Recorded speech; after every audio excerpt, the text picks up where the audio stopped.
Western sanctions against the aggressor country's energy resources have collapsed its revenues. This was reported by experts of the International Energy Agency. A month before Russia invaded Ukraine, it earned $30 billion on oil and gas exports. In January 2023, the budget lost $11.5 billion.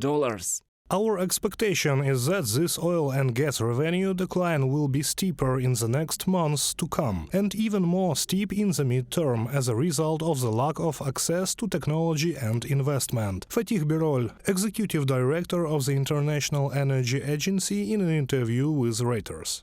While in 2022 the Kremlin earned 146 billion euros from energy sales alone, this year, already in January, it had to sell gold and foreign currency reserves in order to cover the budget deficit. However, the West, experts say, needs to continue caring about energy saving and security of supply, in particular due to the growth in demand from China and Russia's insecurity as a supplier.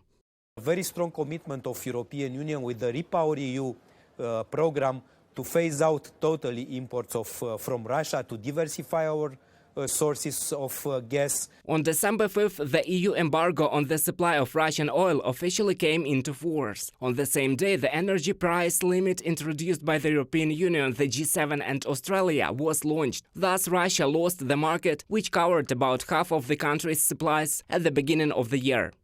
We expect oil revenue to continue to underperform throughout the year, bringing the deficit to 1.5% of GDP above government projections. Alex Isakov, economist at Bloomberg Economics, from an article of Bloomberg. At the end of February, the European Union once again declared its decisive intention to reject Russian gas. The EU will achieve energy independence by diversifying energy resources from reliable suppliers, including increased supplies of liquefied gas from the United States. More than 90% of the previous imports are now banned, and of course refined products of oil are banned to come from Russia. Cristian Silvio Busoi, head of the European Parliament Committee on Industry, Research and Energy.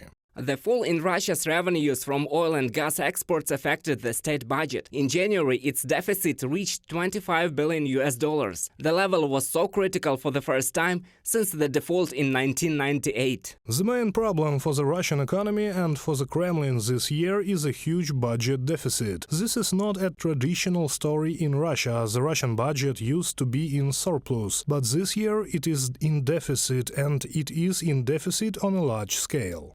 Already in March, according to economists' forecasts, the budget of Russian Federation will lose 120 billion rubles from the export of oil and oil products. Russia has already plunged into a budget crisis. The Kremlin is trying to use all available opportunities to patch holes in the budget, but the situation in the country is only getting worse. Reported by Roman Smoler, Natalia Husak, UATV News.